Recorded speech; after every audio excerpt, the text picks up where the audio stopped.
Stepmom falsely accused me of Assa LT to stop me from getting my dad's inheritance when I was 21. My dad believed her and decided to cut me off. 7 years later, my dad found out the truth. Hello everyone. My biological parents split up when I was 9 a.m. and my parents got equal custody of me. I would stay with my mom for 5 days a week since she lived near my school and my weekends were spent with my dad. Despite their divorce, my parents have always been kind and gentle to me. Although I was unhappy that my parents were not together, I also understood that they loved me regardless of their relationship with each other. A couple of years later, my dad met my stepmother Gina. When my dad first introduced my stepmom to me, I was 11 years old. She seemed really nice to me and my dad looked so happy that we met, hoping for us to get along. She had twins, Emma and Emily, who were both 14 years old at that time and had basically only been raised by her since their father had been absent from the time of their birth. This is why the girls were quite immature for their age and would throw tantrums publicly if Gina and my dad didn't buy them what they wanted or if things wouldn't go their way. I was an introvert and completely opposite to them, so I would sit silently and watch them embarrass themselves. After a year of dating, they decided to get married when I was 12, and even my mom attended their wedding. I was so happy that I had a new member in our family who would also be there for me. I thought my and stepmother were getting along until I think a few months after their honeymoon she told me while we were alone one morning that she didn't really like me and that we just needed to pretend to like each other for my dad when he was around. She continued to tell me that whenever my dad was not there I should not bother her since she hated seeing my face, which reminded her so much of my mom. My tiny heart broke hearing her cruel words. I did not expect her to say something like that. I genuinely liked her and thought that our relationship was going to be okay, but alas, she did not see me that way. The twins of course heard her say this and they would later tease me about how I didn't have a dad and my dad loved them more than me. I remember crying and telling my mom about this, who immediately called up my dad and gave him a hearing. My dad assured her that there was no way that stepmom would have said something like that to me and that I might have misheard her. The next weekend when I came to meet my father, my stepmother seemed pissed. She didn't say a word in front of my dad, but as soon as he had left, she furiously whispered to me about how she was going to make sure that I would not have a dad left in my life if I ever told my mom anything about her. She also threatened me that she would divorce my dad and take away all his money, so if I didn't want to see my dad living on the streets then I should keep my mouth shut. I was just 12 years old and I was frightened for my dad, so I just nodded my head in agreement. From that day forward, Gina made it her personal mission to make my life hell in every way possible, and because I was a child I thought I would have to take it with my mouth shut. Whenever it was just me and SM, she would say things to get to me, and I would just not say anything, hoping and praying that she would stop bullying me. She would talk about my height and weight and would say how ugly I was. I hoped my dad would notice, but he never did. In fact, he thought Gina and I had a good relationship and would force me to go shopping/eating with her and the kids. She would take my dad's car to pay for our meals, yet she would not let me eat anything in the restaurant. I was only ever allowed to have soup or dessert, but no main course. I would sit miserably watching them finish off the main course while crying quietly. I would then come back home hungry and she would then force me to go to bed hungry. There have been so many nights when I would cry myself to sleep hungry and tired of her hate towards me.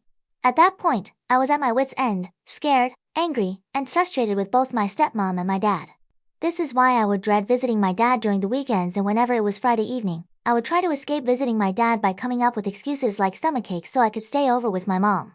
Of course, my parents started noticing this and my dad would call and tell me about how sad he was for not getting to see me.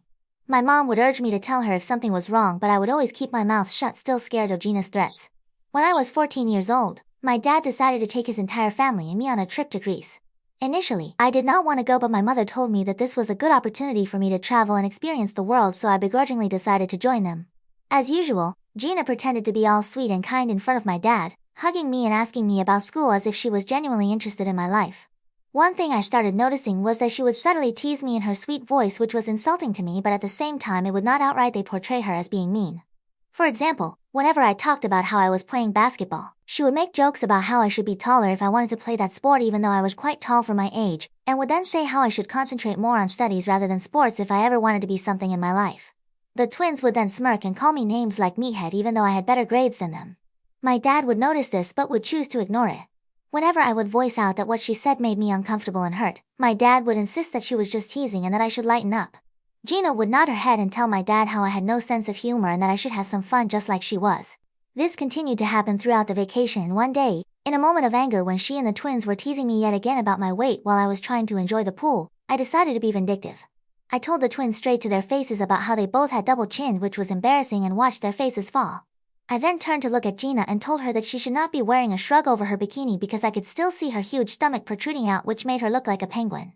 I watched Gina's face turn red in embarrassment and she got up to run back to the hotel room. The twins started yelling at me for being sexist and saying how I was horrible to say this about them. Later, they told my dad and he came to talk to me, clearly pissed. He asked if I had really talked to my stepmother and stepsisters that way, and when I nodded, he went on a rant about how he raised me better than this and how I should never talk to a woman about her weight. I argued back that they were talking about my weight, my looks, and my height, yet my dad forced me to apologize to Gina, who apparently had locked herself in the washroom crying after what I had told her. She and the twins made a big show about accepting my apologies. When I returned back home, I of course told my mom about all this, and she again talked with my dad, who was trying to blame me for everything, but my mother threatened that if Gina ever commented about my weight or looks, then she would call CPS on my father. This scared my father straight, and I don't know how, but Gina never said anything to me after that. Of course, she and the twins would blatantly ignore my presence whenever my dad wasn't around, but honestly, I was fine with that. During a time when I was 16 years old, my mom was away for a few days. I had to stay with my dad and Gina. Gina had been complaining to my dad for a few days about how she hated cooking for one more member, so on my last night, I decided to take over cooking dinner since my mother had taught me to cook from a very young age, as she wanted me to be independent. When my stepmom heard that I was going to cook, she told me that she wanted to invite a few of her friends also. I cooked, set up the table, and served dinner to everyone. Everyone seemed to love my food and even praised me. Later, my dad decided to clean the dishes, so I was free to go to my room. This is when I heard Gina and her friends talking very loudly outside my window while I was in my room. Her friends were telling her how lucky she was to have a nice husband and such a great house. When they mentioned how nice it was that I cooked for them that night, stepmom immediately went on a rant about how annoying I was and that she couldn't stand seeing my face. She told her friends how she couldn't wait until I was 18 so she wouldn't have to see me every weekend. When one of her friends mentioned again how nice I seemed, Gina told her that she had actually expected me to fail and was hoping that I would mess up cooking the dishes so she would have something to blame me for. This really shocked me because here I was trying to be polite to her even though I knew that she hated me, but she seemed to have already made up her mind and refused to budge. As time passed, this hate just kept growing. During college, when I went away, I would sometimes come to visit my dad on his insistence for a few days, but even then Gina would completely ignore me. She would knowingly schedule family activities with just dad and the twins or her and the twins so they would not be around much while I would be stuck at home. Every time I would wake up late because it was my vacation time, for Christ's sake, she would yell at me and tell me how embarrassing I was. She would call me lazy and inconsiderate if I made any messes around the house, even though I would always clean it up. I knew for a fact I was always respectful to her because my dad would have my head if I wasn't. I was very polite towards her and treated them very lightly to make sure I did not say or do anything that would upset her. But it felt like it was not enough, and that I was still doing something wrong. She also was inconsiderate about my privacy. She would loudly come into my room while I was sleeping and wake me up, or barge into my room without bothering to knock, which would make me extremely uncomfortable. She would randomly check my room and under my bed for God knows what. She would refuse to pick up dinner for me but would do it for the family and would not invite me to come down for dinner. Regardless of this, I would just keep my mouth shut and my head down and try to spend time with dad whenever I could.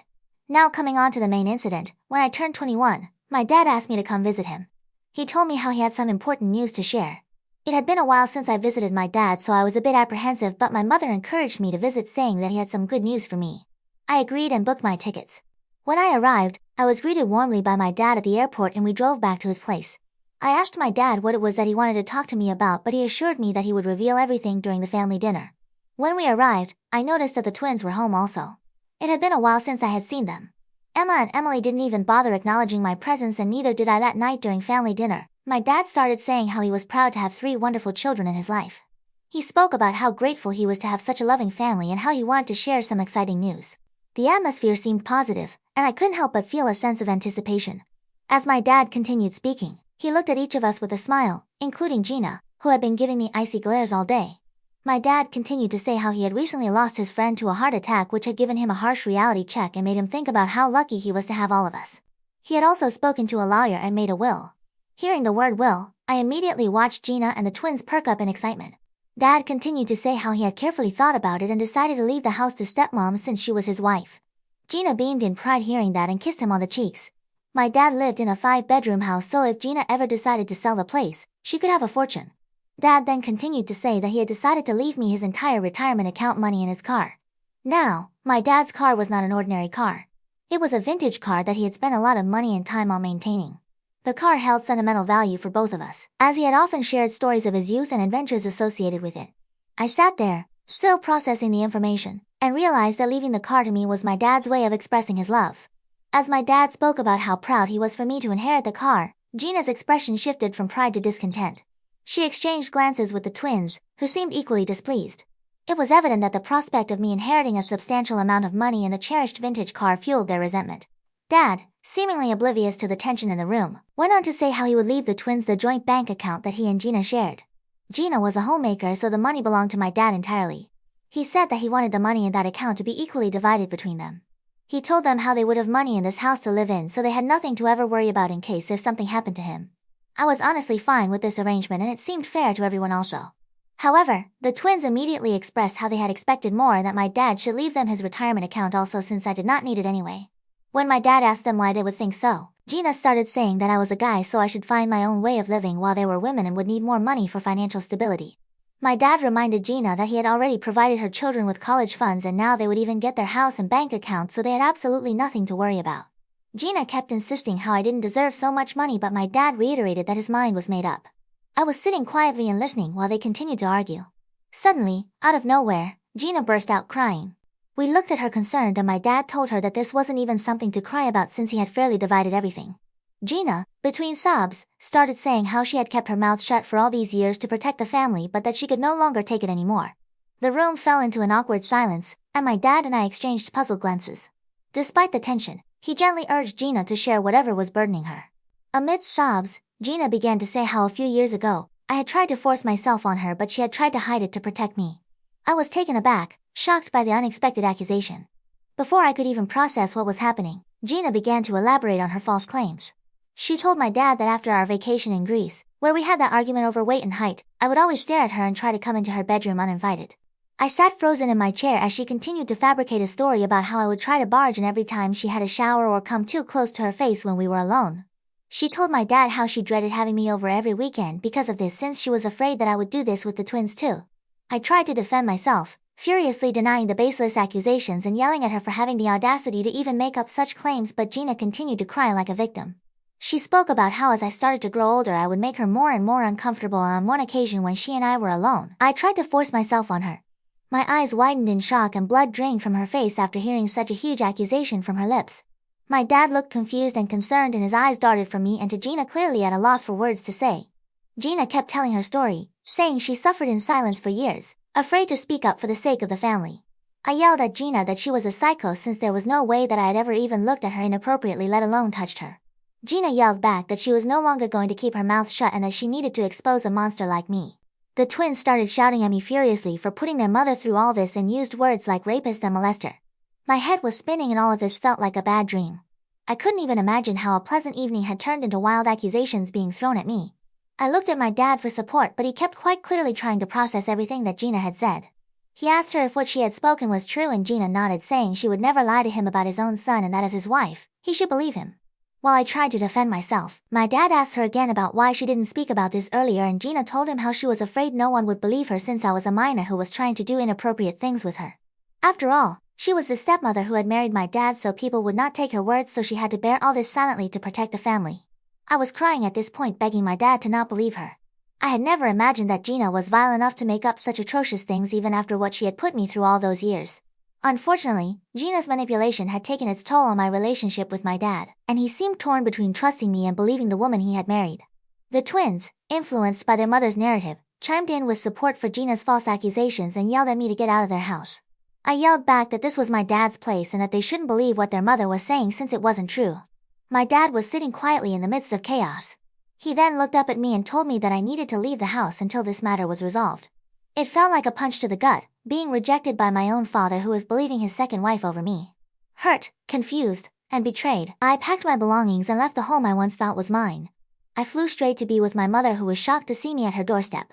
When I told her everything, she was beside herself with rage and was ready to go face up with stepmom, but I requested her to not do something like that since there was no guarantee about how psycho Gina was. If she could make up such crazy lies just to get me kicked out of my dad's house just because she was upset at what I was going to inherit, then she could make up a lot more to destroy my life. I couldn't take the risk of having her in my life any longer, and this is why I decided to cut off my dad permanently. Since he had chosen to believe her, he didn't deserve to have me in his life.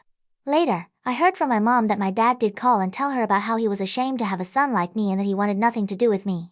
My mom tried to defend, but it fell on deaf ears. She also received a lot of flack from my dad's side of the family, who believed Gina's story as well and told my mother that she had raised a pervert. I can't even imagine how painful it must have been for my mother to have heard these words about her son. Clearly, the damage was done and Gina had won. I wish I could write that my life started improving after cutting her off, but it didn't. Gina and the twins would continue to send me a barrage of text messages saying unspeakable things and threatening that I should stay away from my dad forever. It became so bad that I had to change my number just to escape them. Things didn't improve for me even after that because after what Gina had put me through, I was scared of being with / near any woman. I was scared that I would be again falsely accused of something like this and lose my job and career. I was afraid to meet anyone or go out on dates. Throughout all this, Mom has stood by me and believed me. I went through severe depressive and suicidal episodes and my mom flew to live with me for a couple of months so I would be alright. Slowly, my mental health recovered and I started to live my life. Eventually, I met a wonderful woman named Marsha who brought the sunshine into my life. She has absolutely changed my life and my mom adores her as well. Marsha and Mom are everything to me and thanks to them, I continue to live my life with a purpose. Just a week ago, I received a call from an unknown number. Thinking it might have been Amazon, I picked it up. To my shock, it was Dad. I was taken aback by hearing his voice. The first thing he told me was how much he had missed me. It had been a long time, almost 7 years, since I had heard from him. He sounded old. I asked him about how he got my new number since not a lot of family members had it, but my dad dodged the question and asked me if I was doing okay. I kept quiet and then told him to not bother me again since I had nothing to tell him. This is when my dad broke down and started to cry. He begged me to forgive him and kept saying how bad he was to have abandoned his own son. My curiosity piqued and I waited for him to explain himself. That is when my dad started to say how Gina had been cheating on him with his best friend for a few years, and after he confronted her with proof, she didn't even bother hiding any longer and said how she was tired of being married to a pathetic man like him. Gina revealed to him that she had only married him for his money and that she hated being someone like him. When my dad kept pushing her for more truth, she finally admitted how she had made up all those accusations about me because she hated me as well and wanted all my dad's wealth for herself and her daughter because they deserved it. As you can imagine, my dad divorced her and she got nothing from the marriage since she had an affair even though her lawyers tried to fight for alimony. My dad continued to say how he had been waiting to divorce Gina so he could officially get in touch with me and apologize for what he had put me through. He said how he wanted to catch up on lost time so we could have a better father-son relationship. At the mention of father and son, I couldn't help but scoff. I told him that he was no father of mine after how he quickly abandoned me for his wife's nasty accusations. I told him that I wanted nothing to do with him and didn't want him to bother me anymore. I cut the call and hoped that he would get the message. However, since then, I have been bombarded with calls from my dad and his side of the family who I don't even talk with about how my dad has suffered enough and I am just making it harder on him. I feel conflicted with their messages.